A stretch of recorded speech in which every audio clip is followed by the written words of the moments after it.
This is Hannibal here for my weekly review of the points I find interesting.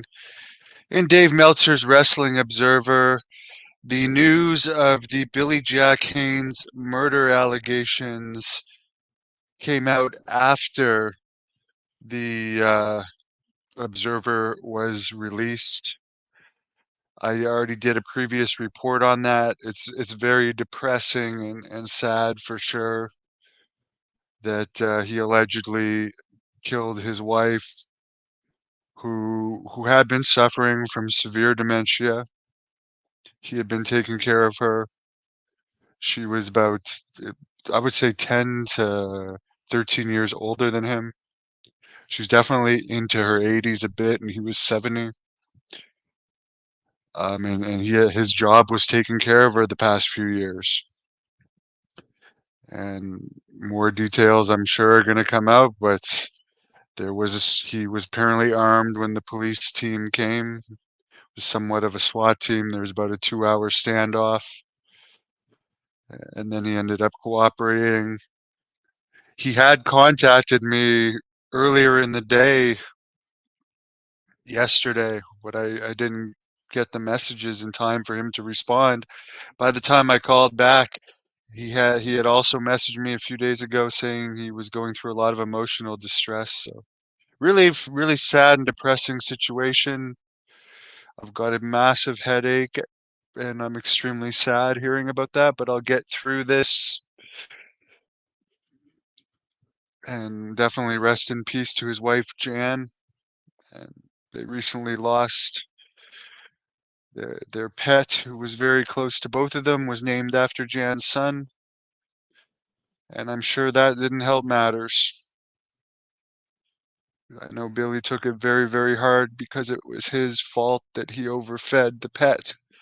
But he had overfed the pet because he loved the pet and he was trying to make it happy by giving it food. And as I said, he has a lot of concussion issues as well.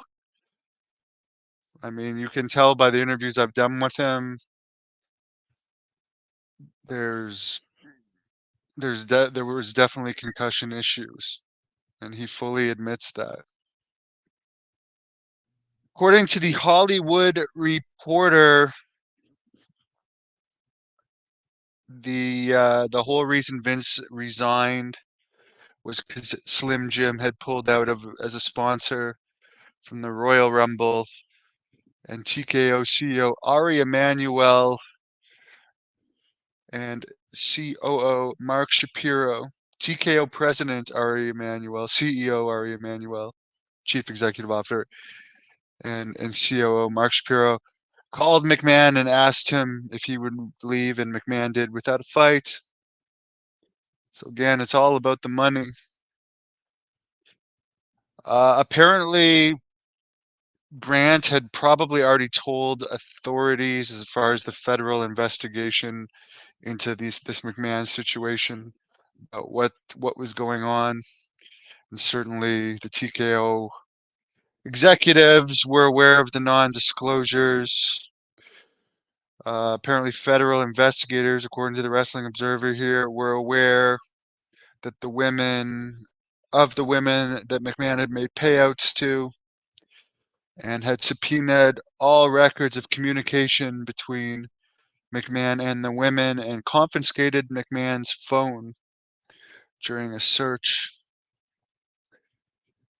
It came up this week when John Laurinaitis' lawyer, confirmed that WWE executives were aware of Ashley Mazzaro's rape charges. It kind of brought these rape allegations into light. Speaking of the concussion lawsuit that Billy Jack Haynes was involved with, Ashley Massaro was also involved in that lawsuit.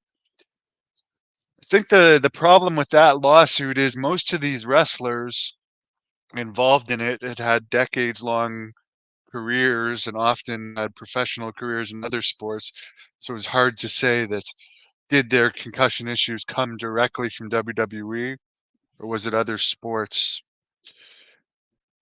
And then Massaro had a claim in the. This was not a separate lawsuit. This was just mentioned in the concussion lawsuit that she claimed she was raped on a WWE military tour in Kuwait, and the WWE had sat her down and told her not to report it.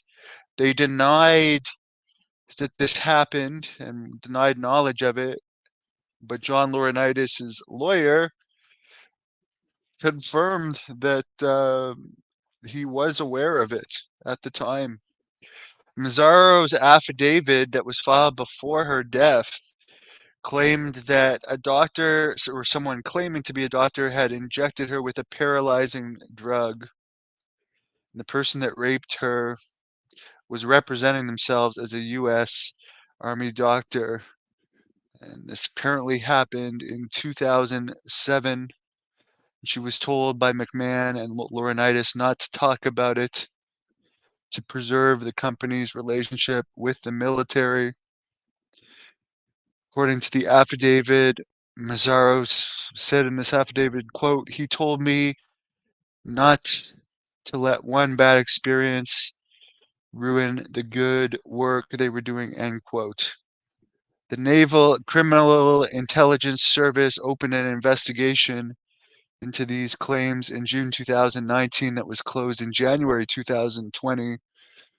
There would have to be information obtained under the under the Freedom of Information Act for the results of that investigation to come out. Apparently, during this tour, when this happened, she was touring facilities in Afghanistan, Saudi Arabia, and Kuwait. She was with several other performers on this tour, but the reason why she was in the medical facility was apparently she was having an issue with dehydration, was taken to the military base and given an IV. After a couple of hours, the alleged doctor allegedly administered another IV and took her into another room. And that's where she was apparently raped and sodomized, then returned to her hotel. The drug caused her to be unable to move or scream, but she was aware of everything that was going on. It sounds horrible. This whole thing sounds friggin' horrible. Apparently, McMahon, Laurinaitis, and WWE production chief Kevin Dunn, who conveniently retired the end of December before all this dirt has come out about WWE. Apparently, Vince apologized for what she went through, but asserted that if she disclosed the incident, it would ruin the WWE's relationship with the military. That's why she didn't talk about it at the time. In other WWE news, Elimination Chamber in Australia later this month. It's going to a 70,000 building. It's got 43,000 tickets out right now. NXT's Vengeance Day pay-per-view show February 4th in Clarksville, Tennessee, drew 3,970 fans. It's about an hour away from Nashville. CM Punk had surgery February 1st to repair his torn tricep. Jade Cargill is going to be in a Mountain Dew Super Bowl commercial. Bret Hart said he's embarrassed that he ever respected Vince McMahon, and his whole situation with him has now been tainted. WWE SmackDown in Birmingham, Alabama last Friday had 9,800 paid. WWE Raw in St. Louis Monday had 9,000 paid. AEW Dynamite did a 0.28 rating this week, which isn't bad for Dynamite, but according to Meltzer, he says with the Sting Tag Team Championship match, which Sting and Dale did win the Tag Team Championships, and a Tony Khan announcement, and Swerve Strickland versus Adam Page, he expected it to be higher. I think these Tony Khan announcements are played out, to say the least. And Apparently, they're keeping it a secret. Not really. They're trying to do the CM Punk thing where they're saying someone's going to debut next week in Boston, and it's going to be Sasha Banks, but they're going to not officially say that it's her. Be honest, I'm sure a lot of people are going to watch her debut, but is she going to help the company out of its current slump? I don't see her making a massive difference. The Collision this weekend, Super Bowl weekend in the Las Vegas area, only has 1,641 tickets out total. The Collision last weekend in Edinburgh, Texas, had 3,177 people in attendance, which is a good crowd. People love wrestling in Texas. Scott D'Amore was let go from TNA this week. Apparently, he had been complaining about the low budget of TNA, which, in my opinion, is probably because the company just is not making money. We're not making enough to merit a bigger budget. Apparently, an example of one of his issues with TNA is he wanted to bring in Braun Strowman for Bound for Glory 2021, but Anthem felt his asking price was too high for the business that he was going to bring. And if you look at what Braun Strowman was drawing on the independents, he was not drawing much. You weren't seeing him in front of really any big crowds on the independents. And to be honest, I remember that his independent asking price was like 25,000 an appearance. 25,000 American, not including his travel. So who knows what he was trying to get from TNA. But I would understand why Anthem would feel that Braun Strowman wouldn't have been worth his price. Does anyone, you guys can write in the comments, would Braun Strowman really have made a difference in TNA? He's done his return to WWE has been forgettable. I know he's got injured, but he's a big guy and everything, but his peak was with the Wyatt family. He was at his best with the Wyatt family for sure, which was a while ago. Steve McMichaels, former WWE superstar, is going to be inducted into the 2024 Pro Football Hall of Fame. Toby Keith, country music star, performed on the very first TNA show and was a WWE guest host at one point, passed away at the age of 62, February 5th. Virgil has apparently suffered strokes in recent months. Jacob Fatu is now a free agent. And I was cleared of some false allegation assault charges this week after going through a year and a half of hell. But lots of people wanted to report before I was cleared. Very few people want to report that I got cleared. It's just the way it goes. People would rather report bad news than good news. Billy believes Vince abused Ashley. I don't know about that. Christian, Billy Jack there's no doubt he had mental health issues. There's no doubt. Um, he always talked so highly about his wife and how much he loved his wife. So I really don't know. I don't know the details of it. It's just a sad, horrible situation.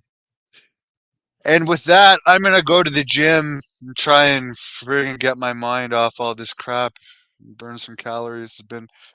It's been a bad day hearing about this news about Billy Jack Haynes. Which, by the way, from the news reports I've seen from Oregon, I don't think they realized that he was actually a famous wrestler. It may come out more, but all the reports I've seen, and some of them have shown his pictures getting arrested. They haven't reported the name Billy Jack Haynes, but it's clearly him. But like considering other than Roddy Piper, who lived in Oregon, I think Billy Jack Haynes is unquestionably the most known wrestler from Oregon, from that territory. I'm surprised that the media there has not caught on. Samuel Ellis, thanks a lot for the $1.99 super sticker.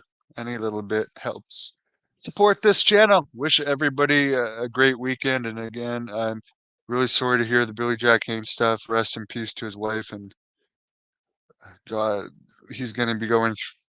He's had a really hard life.